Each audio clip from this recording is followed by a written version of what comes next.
Welcome into part 2 of Will G's Mock Draft 1.0 for the 2025 season. Coming up next, we have picks 17 through 32. Yesterday's video, we had 1 through 16. So now we're getting into the second half of it. I'm sorry if your team picks in 17 through 32, but these are some fucking long videos. We got to break this up into two parts. Let's get what we had yesterday pulled up here to the stage. Oh, do it again. Can give you guys a rundown on what we had in case you missed it. Abdul Carter, number 1. Cam Ward, 2. Shadur Sanders, 3. Travis Hunter, 4. Mason Graham, 5. Michael Williams, 6. Tyler Warren, 7. Jalen Walker, 8. Will Campbell, 9. Shamar Stewart, 10. Calvin Banks, 11. Cash and Janty picked 12. Membo picked 13. Johnson 14. Green 15. And Josh Simmons 16. And that leads us to the Cincinnati Bengals at 17 overall. Let's go ahead and jump right into it. I have them taking offensive guard Tyler Booker. If I can scroll and find him here soon. There's no way he's this far down here. Oh, my God. PFF might be tweaking on that one a little bit. Guard Tyler Booker out of Alabama, an absolute mauler, a killer. He's not a freak athlete, but they just cut Alex Kappa. They need a guard. They need somebody inside, and he is a true guard, not a guy you can kick outside. And I think he's going to come in and do very well for the Cincinnati Bengals. I'm really high on Tyler Booker, more than others are, but, it's a massive need for them. I know you've got Hubbard retiring and Trey Hendrickson requesting a trade, and it's a mess. But they franchise tag T. Higgins. They're going to extend Jamar Chase. It's very clear that they are focusing on the offensive side of the ball right now and retooling a defense. They got a new defensive coordinator. I think they continue that focus in the first round with guard out of Alabama, Tyler Booker. Number 18 overall, we have the Seattle Seahawks, and I have them taking the one and only, the infamous Gray Zabel, a guy who can literally play anywhere on your offensive line. They have obviously massive needs at center and guard. Gray Zabel is going to come in and I think be their day one center or guard, but I think he's probably going to play center, and he's a monster. He is a monster, really. And it's just going to be nice for Seattle having that guy you can plug and play anywhere on your offensive line. And he's probably going to be good at all of it. I do struggle about him being a tackle a little bit in the NFL, but I think he's going to be a fucking monster of a center. And finally, at pick 19, we have Tet McMillan, and it's going to be the McMillan Bros in Tampa Bay for the future. I fully expect them to lose Chris Godwin on Monday in free agency.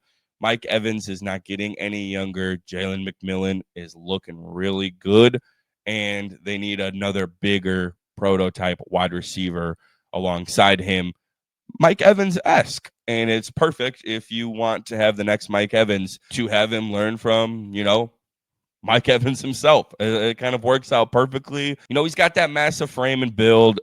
In the end of the day, he's the top shelf guy. I like to call these kind of players top shelf guys because then you can throw it up on the top shelf where the kids can't get it. That is Tet McMillan. He is one of those guys, and he falls to number 19 to Tampa Bay. That might surprise people, but I do think he slips. I'm not as high on him as everybody else is. I don't think he's wide receiver top 10 worthy like we've seen in years past. I have him going 19 to the Tampa Bay Buccaneers, and that leaves my second tight end to come off the board, and that's Colson Loveland to the Denver Broncos. Bo Nix needs another weapon. He's got the speed and size to be a matchup nightmare for linebackers, kind of opposite of what you see with Tyler Warren.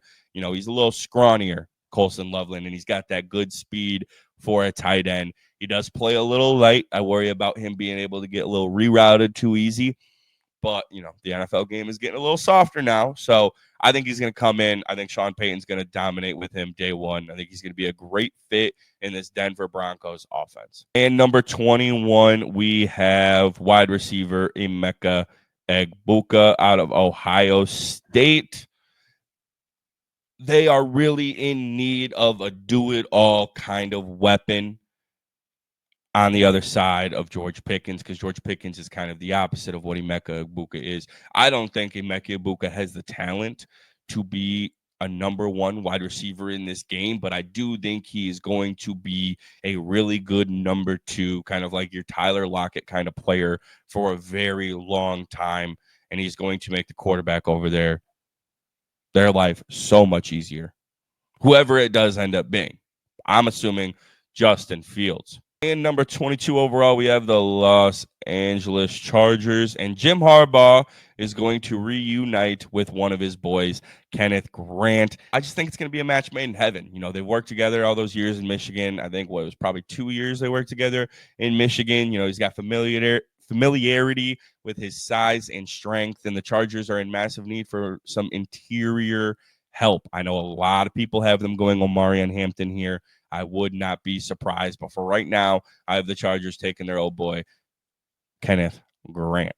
And that finally leaves DB3, Jahdae Barron, who very well could be another one of those guys that you could argue is the best DB in this class. He's got the speed and solid size to be a really, really good cornerback in this draft. And when you're in a division with Justin Jefferson, Amon-Ra St. Brown, DJ Moore, Jordan Addison, Rome Odunze, you're going to need a good secondary, and Jahdae Barron's going to come in and have a day one impact for that Packers secondary. I think it's going to be a great pick for them, honestly. I do think he'll slip.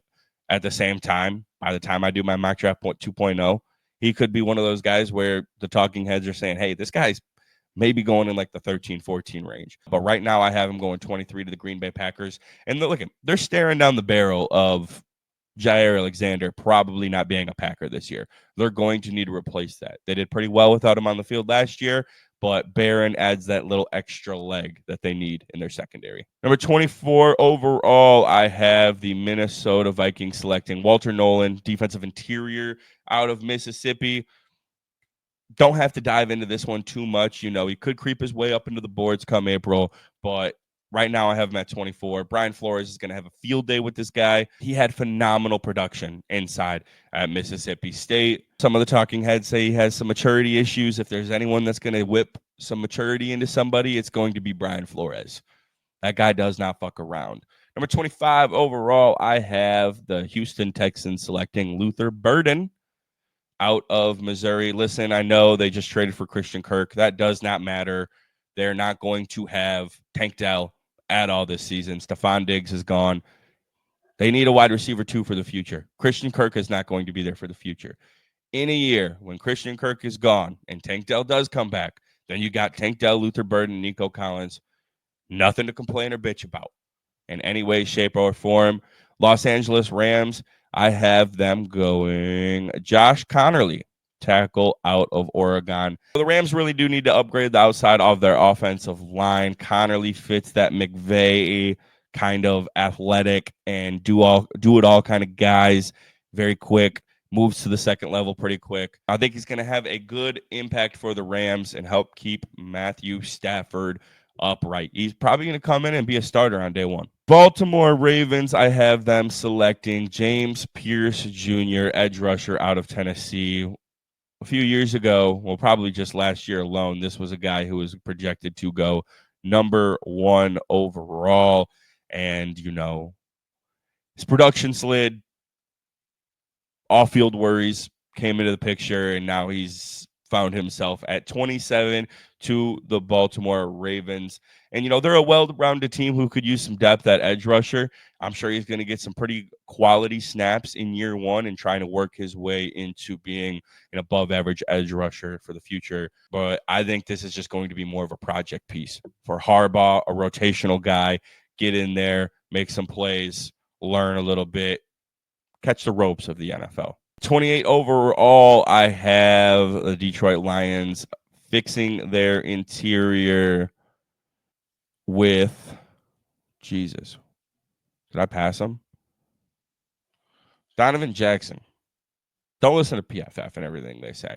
I have them going Donovan Jackson at number 28 overall. Offensive line has always been a massive priority for Dan Campbell and Brad Holmes. Jackson can get in there and replace Zeitler if he leaves on day one. He can also take over for Graham Glasgow, who is not that good.